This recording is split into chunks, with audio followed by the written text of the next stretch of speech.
Hello and welcome back to another Star Citizen video, and today we're gonna talk a lot about the biggest milestone patch, or rather I call this a milestone patch, the Alpha 4.0 for Star Citizen. Now every time we version up with a big number in the front, it is a, I won't say game changer, okay, but we are one step closer to the Star Citizen game that we were promised. Question mark. Because Star Citizen has become a game where the early backers might, I would say 50-50 for now, right? Just for the sake of statistics and yeah, we have two sides of the coin, right? One side, we want one of the best space sim out there, and one obviously will say, hey, you know what, this is not the game that I back. I want a single player experience that is following like sequel. No, I cannot use the word sequel because it's technically not really a sequel, but the successor for Wing Commander and the Freelancer game. Okay, in this case, yeah, there are two sides of the coin, and of course, if I compare Star Citizen, the early version, for to Wing Commander and Freelancer, technically the team is kind of there already. Yeah, right. Truth to be told. However, there are a side of people who wants to bring this to the best space sim out there, and here we are, Star Citizen Alpha 4.0, the fourth big, no, I won't say biggest, okay, the fourth milestone iteration, in my opinion, right?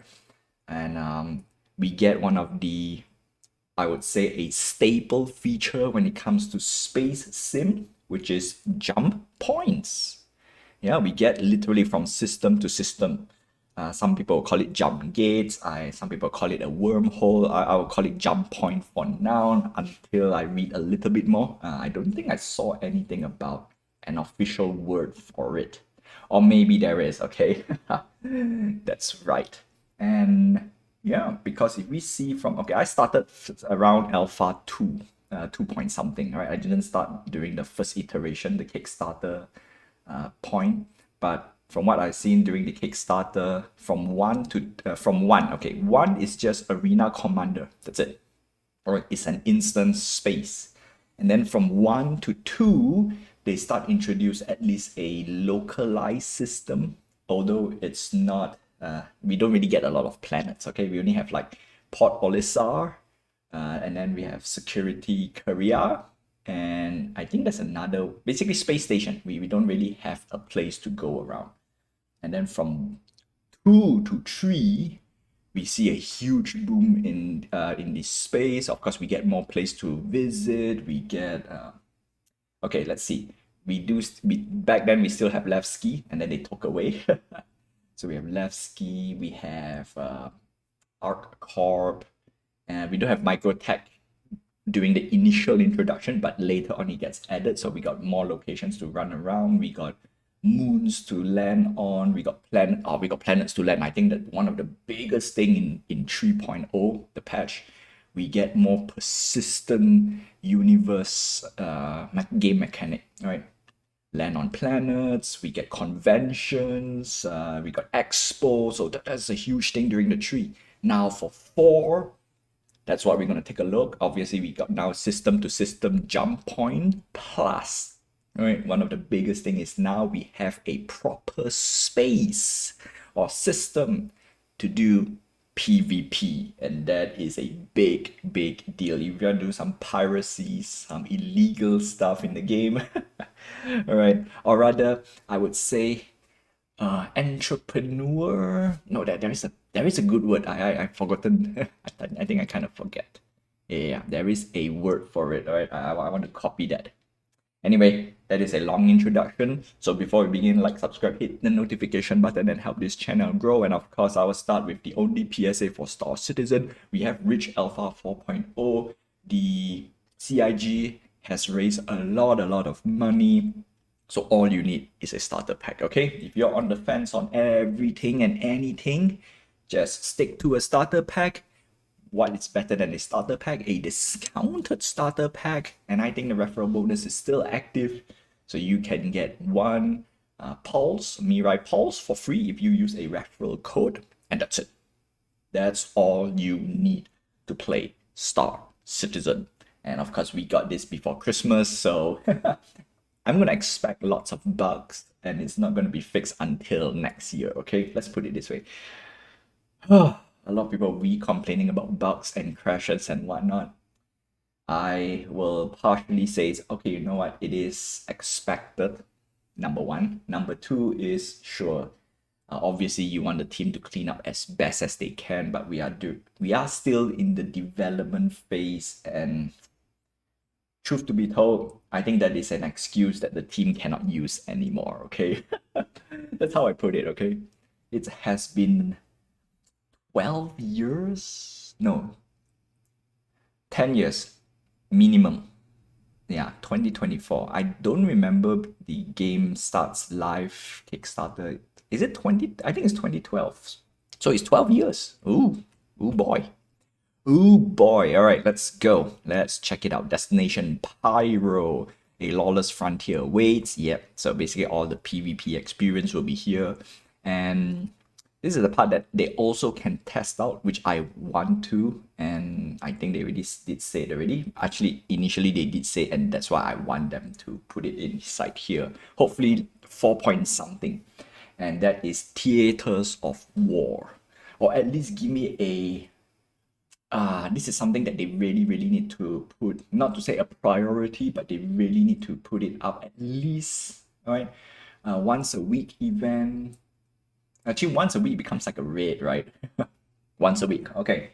Once a week, you can fight for control. Like this one, I think CitizenCon they did say a little bit already. Okay, at least give me a few factions, which Pyro already introduced. A few factions that you can fight alongside with, and every week there will be a control faction, the faction that wins gets to control certain stuff, which means it will produce extra stuff for what their faction is. Right? For example, if UEE managed to control Pyro for a while, you get more security, air quote. Or if you choose one of the faction, if the pirate faction wins, you get more stuff for that particular faction than they said. I don't know. It's tough. It's tough. That's for sure. Because what does each faction offers? And I think the easiest way to do it right now is probably like controlled space plus probably faction discount. And that's the best part. Now they probably can. Once I think this most likely when the crafting goes up, okay, at least give me some faction items. Like for example, if let's say Pirate A, right? Pirate A probably gives more firepower to your weapons, okay. And then if they win or if they control that particular section on that particular week, you get it on discount. Yes, the keyword is discount. All right, it cannot be locked. If they want to, they actually can do. All right. If UEE were to win the space for the week, you probably can purchase a much better ship, or you can rent the F8 Lightning. See, that's something already. Okay. Anyway, that is basically what I want in 4.0. Not to say what they should do. But Theaters of Wars, I think they need to do it. Okay, and all right, we don't need to go through that. Basically, talk a lot about 4.0 launcher stuff, and of course, we're gonna read a little bit about the letters from the chairman. It's been a while. We heard from Chris Roberts in terms of a huge, long-winded letter. So, we got Pyro. Obviously, that's the main highlight. Pyro is a space. It's an outlaw space. You can go in, PvP for fun. And what's nice about it is now we have at least. So this is the part that I like. Now you can control space station in a way. Right? Beneath Pyro Gang control space station lies all new contested zones offering challenge and reward equal to measure. Gather a crew, arm up, head to the path. So, yeah. So this is a small little one, and this is, I call it a dungeon-esque. Yeah, it's more of a dungeon style, which is good. This is nice. All right, give me more of this type of event. And the best part is if you give me contested zone or space, then give me, yeah. That is why I was hoping like, oh, you can expand to a lot more stuff, which is great. And of course, we got new ships, which we're gonna talk about it Not in this video for sure, because if not, it's gonna be too long, but we'll touch a little bit. So we got some cool trailer, which is nice. Lawless Frontiers here. So second star system with 6 vast planets, 6 treacherous moons, web of space station, right? Unique point of interest. Again, every time they introduce new space, it's always nice to have a theme for it. So now because it's outlaw space, that means anything and everything. And one of the best thing that they can introduce to this patch, and not say 4.0, but this huge patch line, exploration. Give me a meaningful exploration, especially now we have server meshing, which means we can do treasure hunting. Okay, we can do treasure hunting. You can buy. You know what's the best way to do this? From my point of view, give me a weekly event. Again, I still like this weekly event thing. Daily event might be a bit tough, but then people will still speed run. So at the end of the day, it became a daily event. Yeah, no, let's do weekly first, because one of the biggest thing for weekly is you can flesh out a little bit more in detail. And at the same time, do we really want to time gate? Yeah, because this is what I follow from Destiny 2's raid schedule, World of Warcraft raid schedule, but those are raidings. They can probably do Xenothreat on a weekly basis. Hey, but yes, give me a treasure hunt mode. So the easiest one that I can think of from the top of my head, every vendor in Pyro will sell. They have the option to sell you a data point, right? Basically a space treasure map, and then from there you have to just chart around. Okay, first find the first treasure point, and then the treasure point will probably have either a hint for the next location, or is it a dot? See, we want some a little bit of stuff, and then we want treasure that what do you call treasure? We want a treasure hunt that is, can it be meaningful?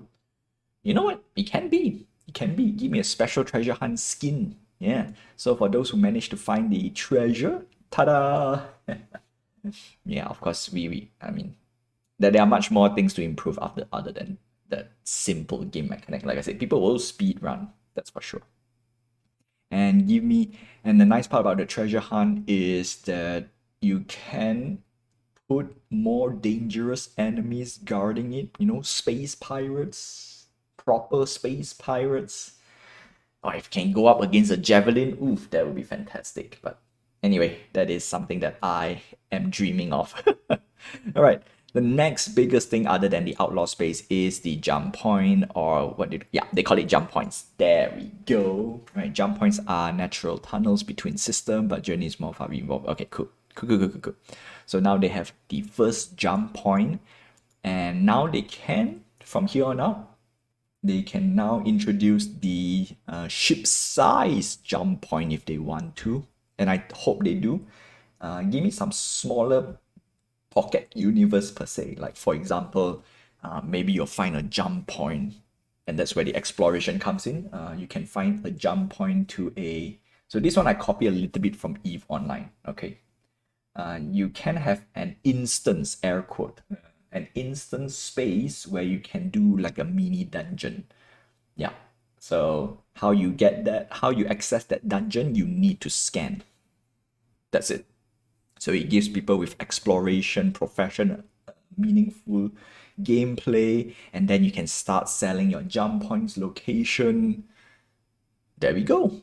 Yeah, and then it has, for now I don't think you can do planet. You can only do a pocket space, some sort, like, yeah, this is a literal copy from EVE Online. Okay, you found a wormhole or you found a jump point. It is size restrictive, so certain size ship can go in only. And then when you go into the jump point, you go into a instance space per se, and from there you depend on what reward. So some I would say you get better loot, maybe quality loot, maybe you get a ship that you can pilot. Maybe you can start putting the salvaging ship part inside there, and of course rare minerals and whatnot. So those are mainly for base building. So I'm gonna let it be for now. But this is a huge deal for Star Citizen and any space game out there. You need a system to system jump point. Yep. And 4.0 basically makes this a huge team, right? The jump point itself, and of course the new system, which is Pyro. Okay, fractions of Pyro, abandonment, okay, nothing much. Test your mental, so this is basically a contested space, which is nice. Again, like so many things with this, so many possibilities, so many gameplay that I can think of, and I hope they implement most of the base version if they have not in this patch. Okay, namely the exploration gameplay, because I really need to see the exploration gameplay in order to how do I put it this way? Because some ships out there very, very, very, very reliant on this gameplay right now in order to be viable, right? Wink, wink, Terrapin. Okay, next up we have Hidden Dangers, another Relic Pyro, Left Behind Asteroid Bases. Okay, so this is cool. See, this is one of those things, right, that I like. So that's that. Daily Solo Fighter. All right, so we're gonna take a look at this, a quick one, and then we're gonna go in depth on a different video. So overall, love this patch. This is a huge patch for people who, regularly play Star Citizen. And for new players out there, if you're on the fence, 4.0 is a very, very good entry point right now. All right. Previously, I did say like 3.7 or 3.8? Where CIG introduced that you can rent ships. That's one, and then you can buy ships. You can buy and rent ships, and then for every subsequent update patch, your data will not get wiped unless it's a huge problem, like what do you call this? The UEC bug. Yeah, unfortunately, that's a wipe. Star Citizen Alpha 4.0, it's a wipe. So yeah, some stuff like that. And because of that, it becomes a viable game. And with 4.0, it's even better. Now we got more stuff to do. Sadly, most of them are PvP based. Okay, because this is a PvP team 4.0 patch. And we want to see more non-PvP stuff down the line for 4.0. Like I said, exploration, I think this is the best patch to introduce a proper exploration game mechanic, or at least the base version on how and what they think exploration should be. Okay, and of course with any big patch we have a sale, and we're gonna start off with the 400i, $250, easy skip. Do note you do not need to buy any of this ship with real money. You only need a starter pack. All ships are obtainable in game. Okay, and then with that being said, we have the build Karak. Right now we have special upgrade offer, and this is nice. All right, this is nice. How much do we get the Anvil Karak? Because the previous IAE we don't really have a good bridge in between. 560. 560. Okay, 560. Your next best is probably pick up. Yeah, M2 Hercules. Okay. Yeah, we don't really have a breach right now, but still, this is what I will do, right? Pick the M2 Hercules. Sadly, it's $40. Not the best, but because M2 Hercules is flight ready, that means it's not so painful. Haldi, yeah, Haldi is painful. It's the best choice, but Haldi is a concept ship, so I'm not bothered. Yeah, personally, I think M2 Hercules is the best choice for now. Yeah, for now. Okay, so there we go. Karak, nice. Corsair, sadly, there's no upgrade offer, but $250. If you have the Star Lancer, you can forget about the Corsair. The Corsair got nerfed badly, in my opinion. Yeah, actually, it got nerfed badly. Yeah, I don't have anything to go upon it. Basically, it loses two size 5 weapon or 2 size 4. Basically, the bottom 2 weapon hardpoint loss. Yeah, I think it's 2 size 5. 2 size 5? 2 size 4? I kind of forgot. But yeah, it's a big DPS downgrade. Next up, we have the Cutlass Black, one of the basic daily driver that I recommend, or rather the go-to. $110. Sadly, this ship went up in price, a bit owie. Yeah. Next up, Cutlass Blue, not bothered, 175. This is a introduction ship. It's too expensive. It's too expensive. Yeah, get it in game.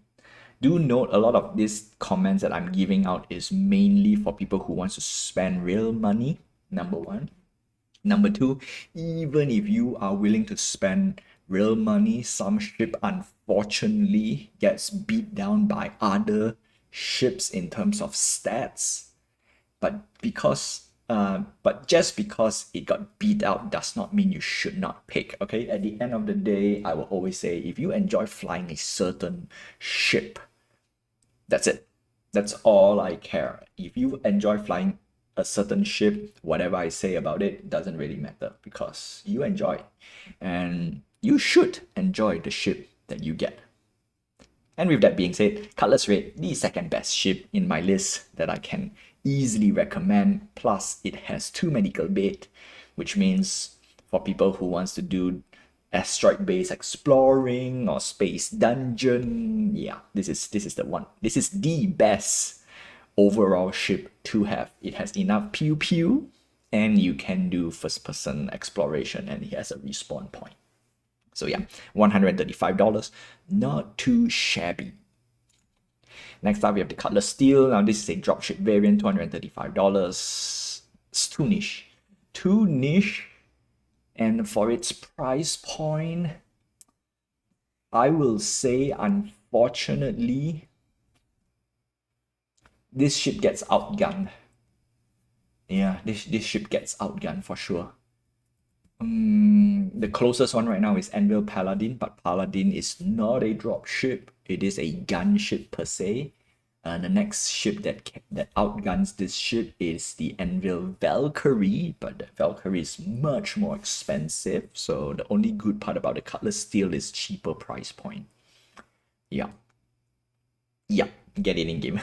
Next up, we have the Cutter, $45, Cutter Rambler, and Cutter Scout. These are the Cutter variants. In my opinion, these are starter ships. So usually starter ship, I would say skip, right? Skip starter ships because you get one of the, I wouldn't say best starter ship, but at this price point, you should get the Avenger Titan. It is a little bit more expensive, but it is way better. Next up, we have the Freelancer Dur, 135. I have a friend who loves to fly this ship, which is, again, like I said, if you like fly certain ship, great.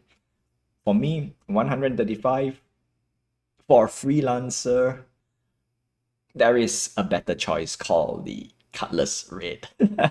I'm biased. All right, I'm biased. Next up, we have the Guardian, which is the new kid on the block. Now, this ship is interesting. Very, very interesting. Okay, so we have the Guardian and the Guardian. All right, so QI, do you pronounce as Chi or Ki? All right, I will call it Guardian Ki for now, right? Or Chi. And she's the same, right? $260. This is $10 difference. Now, there is a big difference between the Guardian Ki and the Guardian, and that is we have an introduction module on the Guardian, and that is a big up. No, big up. What am I talking about? Big up. That is one of the plus point for the Guardian Key, and one of the biggest recommendation that I can say. If you want to pick up a introduction ship, the Guardian Key is actually a very good choice. Okay, next up we have the Starfarer, $300. The Zeus Mark II CL, $175. Mark II ES, $175 as well. Now, if you want to pick the 400i, just downgrade a little, either get the Mark II ES or the Mark II CL, personally speaking. If not, get the Taurus. Constellation Taurus is now, and it's not now, ever since the introduction of Ursa Medic or NURSA or the Ursa Medivac, it's very hard to beat the Constellation Taurus, in my opinion. Very hard. Plus, the Constellation Taurus has 4 size 5 weapon to the pilot. That is a lot of pew pew, and that's the reason why the Corsair kind of lost, because it loses the one of the two main guns. Eesh. Okay. Anyway, that's that. Karak. All right, cool. So that's that. Now, before we end, of course, we wanted to take a look at the letter from the chairman. But first, we want to take a quick look at the Mirai Guardian. Quick one. All right. Okay, come on, load it. I load. All right, cool. Forget about skin, not bothered. A heavy hitter, yeah. Guardian fighter armed with two massive size 5 cannons. Now this is a direct competitor to the Vanguard series. Literally, like I would pick this ship over the Vanguard because of these two size 5 cannons. Truth to be told, and it's cheaper for now. I don't know if the Mirai will go up in price. Plus, it has an interior, so this ship is a win-win-win ship in my opinion. Okay, the only thing left for me to actually judge this ship, there's only one small little thing. I really need to fly this ship extensively. Yeah, but looking at people's response and whatnot, this ship seems to be a fun ship to fly. Okay, if you like to fly the Fury, most likely you would like to fly the Guardian, because the Fury is way too agile for me to handle in the beginning. At first I thought I don't like it, but once I got used to it, the Fury is awesome. And when I fly other ships, it becomes why is it so bad? Yeah, not to say the other ships are bad, but just you got so used to the agility of the Fury, you kind of got lost, right? Okay, 25 meters, 16.5, height 9, that's great. Shield 1, size 2, okay, a little bit more paper thin than what I think it should be. That is okay because you get 2 size 5 cannons and 4 size 4 quad missile, right? This is for the base Mirai Guardian. Crew 1, right? This is what I like to see. Crew 1. The Guardian key, or chi, come on, change. Boop. All right, it comes in black. On top of it, it comes in blacks. Oh no, I really want. Yeah, okay, so this guy has, all right, note that Guardian Key comes equipped with a 4 times dual, size 4 dual missile rack. All right, so it's a bit different. This is quad, whereas this is dual. And it comes with a introduction module, which we're gonna talk about in another video. Okay. Yeah, forget about this. 230, 240. This is obviously Warborn. If we go for store credit, 250, 260. It's like, yeah. We'll talk more about this. Right? I really love this ship. It was literally one of those ships in the list that it makes a very nice first impression. Okay, let's put it this way. And by looking at the design, I expect it to fly like a Fury, although not exactly like a Fury, but the large version of a Fury. Yeah, but one of the best surprise, one of the things that I love the most is interior, right? Any ship with an interior space gets a +1 in my opinion. Okay, but anyway, we're gonna take a look at the letter from the chairman. If not, this video is gonna take too long, way too long. Now, let's take a look. Letter from the chairman, not a long time ago, lost in space before COVID. Okay, so they go through the pandemic. CitizenCon 29th. Okay, so obviously during this year, they canceled a lot of stuff, which is not so cool, but they did show a few cool stuff. One of the biggest thing is obviously Stanson system to Pyro, jump point, after much longer anticipated. Okay, so basically they took 1, 2, 3, wow, 4 years. 3 years, all right, technically 3 years, but 4 years because if we go through its introduction. First time in history, run 2 live release in parallel. To me, this is not really a big deal. They can run how many live release that they want to. Yeah, of course it's nice if they have more frequent release, but I came into conclusion. Yeah, okay. Or I came in terms whereby every year they just need to release 1 major patch. Okay, that's it. I'm cool. 1 year per major patch. If we get 2, even better. Server meshing, this is one of the biggest thing that I was waiting for because we really need more players. And because we have now gotten server meshing in 4.0, which means they can make the theaters of war. Because I've been waiting for that mode for a long time. Yep. Hopefully we get it. Okay, hopefully we get it. It's gonna be cool. Think of it as Battlefield with spaceships. Okay. Okay. Server meshing. Get the mission, holiday break. Okay, yeah, cool. They want to get everything done before the holiday break, which is cool. Yeah, like I said, it's normal. And obviously expect for bugs and stuff. So you can play the mission, engage game dues, playability standards. Yep, that's nice. Preview also accessible from your launcher. Second life option. Okay, no, not bothered with this. You can simply select alpha 3.24.3. Oh, okay, this is what they meant by 2 live release in parallel. Okay. Personally speaking, just go through the 4.0, ripped up the band-aid. I know why they want to do 2 of this, okay? Because 3.24 is stable, and then 4.0 is definitely not so stable because this is the first introduction. I'll call it the intro release since they're going to run 2 parallel. And of course, people will complain on the bugs for 4.0. That's one of the biggest reasons. But for me, because this is not a live, Star Citizen right now is not really a traditional style live service game. Okay, it is kind of live servicey at how they are moving, but they are not a live service game yet. All right, this is still a game in development. Do note. Okay, as you navigate through Standard and Pyro, you're also navigating seamlessly through the mesh servers. Okay, yeah, basically you server hop between system to system, which is, this is, again, a key thing. So we now can get instant space if they really want to do it. Personally, they should do it, instant space.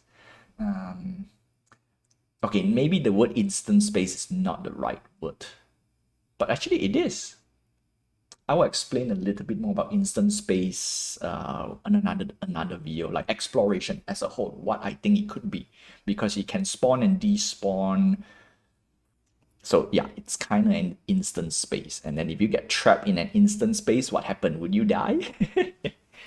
lots of creative ideas that I can throw out, and sadly, most of them are a little bit more copied from EVE Online. Partially, I probably played EVE Online too much and I kind of love it. Yeah, but anyway, another day. Okay, 4.0, new content, pyro, reputation system. Yep, this is where the faction system comes in, and I want to see how they manage this because it'll be cool. Is it a seesaw reputation style where you can work for one and then reset, go to another, or if you want to, would it be permanent? Question, would faction reputation be permanent? I think seesaw. You know what, the best is seesaw. If you work for one, you technically cannot work for the other, but you can, over time change your reputation. Like for example, you used to work for UEE and then you decide, you know what, you want to be lawless, and then obviously when you started off, people would say, oh, you are a lawful pilot, and therefore you're only limited to a few missions, and then you have to grind your way up, and as more you grind on the pirate faction, your UEE faction reputation will go down. I think that is very important, and I think they should put that. All right, you need pro and cons for each reputation, for each faction. Okay, so include 2 competing mission chains, allow you to align with either headhunters or citizen. Yeah, there we go. This means area previously neutral become hostile. Nice. This is what they already showed me, so of course that's the reason why I said something like that. Next up, contested zone. This is within the major station in excuse me, in Pyro, managed by gang factions. Alright, cool. So contested zone. That's it. And the rest is just more flavor to the text. Next up, 2025, a focus on playability. Now, this is a huge deal for me. In fact, for any game out there, you want to be stable, you want to have at least a handful of content that people can play and grind. Yeah, unfortunately, I have to use the word grind, okay, because you need to grind a little, right? But not too much. The sentiment may, okay, improving playability, drive playability surrounds three critical area: performance, stability, and content. Okay, so obviously, basic. And the sentiment, I wholeheartedly agree with. Current game stands today, runs smoother by fewer obstacles and bugs. So in my opinion, the first thing that they should do right now is stability, content, or maybe performance. Dang it. It is a triangle factor, okay? You have this tree, you only can choose two. Damn it. Damn it. If you can play without issue and it's stable but no content, yeah, it's tough. It's tough. It's tough. These three have to go hand in hand. Okay, anyway, because if I were to prioritize, actually I'll prioritize content. You know what? Content first. Content, stability, then performance. Yeah, in that order.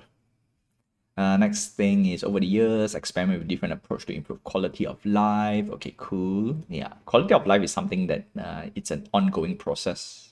It's not to say they can tackle earlier on, but they might be able to tackle earlier on. Maybe they can get it away, but I'm sure down the line there will be some things where players prefer a certain quality, and probably the team will not be fully aware before they release the gameplay.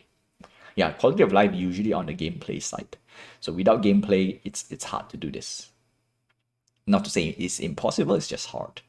Okay, and of course, it is an ongoing process. All right. Often testing new features within the same pipeline as content led to unintended ripple effects. Yeah, that is this is true. All right. Every time they test a new game mechanic, people will either A, break it, B, abuse, C, and usually the case is speed running, so they can skip certain mechanic. The question is it by design or not? Next up, okay, we will approach feature and content rollout, focusing steps we can bring the game. So in my opinion, again, it's still content first, right? At least put out the content and then see how people break it. All right, to achieve our goal, making fundamental changes, decoupling feature development, All right, this where complex, risky. We introduce a separate experimental PTU. Haha. This is basically a typical game dev. Okay, one of the things I'm gonna use is Fallout 76. All right, so you have the main patch. Okay, so in this case, main patch, and then you have the public test server. So if the public test server is great, everyone played, everyone's happy, and then you push to live, which is the yeah. So this is exactly how it is. In fact, I would say this is the best approach. Okay, you got your current stable version, and then you offer people, hey, you know what? This is the new version coming in. Here, go test, break it, give some feedback, and then ta-da! Once everything is done. Okay. Yeah, this is basically the same thing that I've talked out, just a summary. Last but not least, do we have, okay, whole career, creator on play. Yeah, so basically it's this thought. Like I said, they are part of people who wants to build a game and make it the best game ever. And this is part of it, all right? So crowdfunding Star Citizen is one of the biggest decision, and one of the decision that why I support CIG, right? Crowdfunding game, number one. Number two, it's not tied to any deadline. It could be a bad thing. But so far they have been doing things that no other studio has been done, which is allow you to play alongside with their development. I think that's the best, one of the best approach. Not suitable for all games. Okay, not every game can utilize this style of game dev. That's for sure. All right, that's for sure, because you will get a lot of heat. That is 100%. Okay. Let's see. All right. Crowdfund Star Citizen, developer with big publisher. Yeah, you don't need to answer to what you call this, the higher ups or people who invest. But the people who invest are people like me and you who support. Okay, so we definitely can make some demands. Question is to what extent? Year after year and every focus making the game that we and you all want to play. Sadly, I can easily say not many people will share this sentiment because some people already want the game out. It is a give or take. At the end of the day, it's a give or take thing, right? For me, if you can play it today, perfect.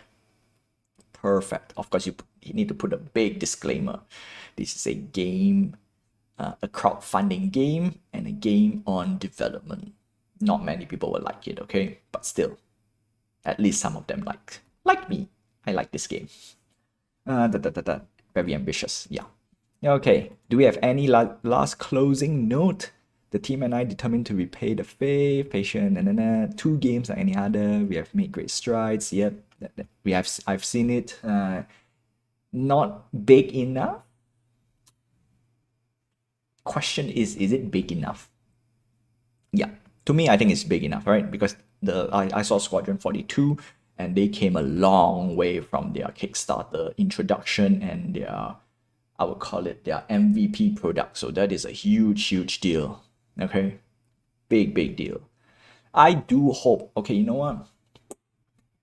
If they can release Squadron 42 episodic style, not many people will like it, okay? Basically, you polish episode 1 or part 1 or whatever, how you want to call it, to its best presentable content, and then you release, let people play. Yeah. It can be just 1 hour campaign or a 2 hour campaign. That's it. And then you have to wait for the next episode. And then once everything is done, you do a last polish, not say repackage, but you package it a little bit nicer.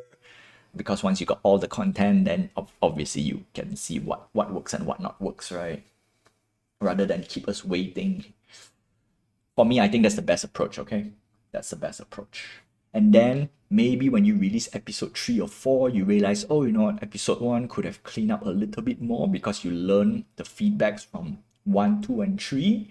And then 4, you realize lots of people like certain style. Yeah, anyway, that's just me.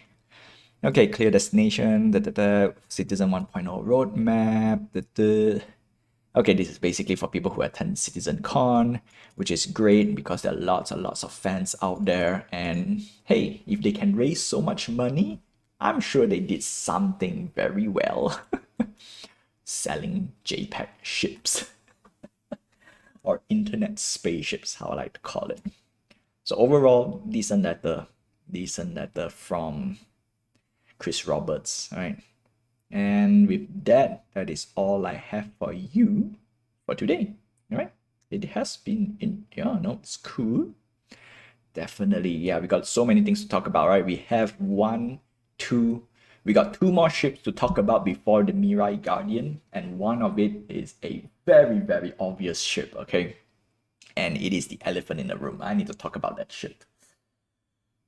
With that, that is all I have for today's video or this video. I need to find, how do I call it? It's not really an episode, this segment.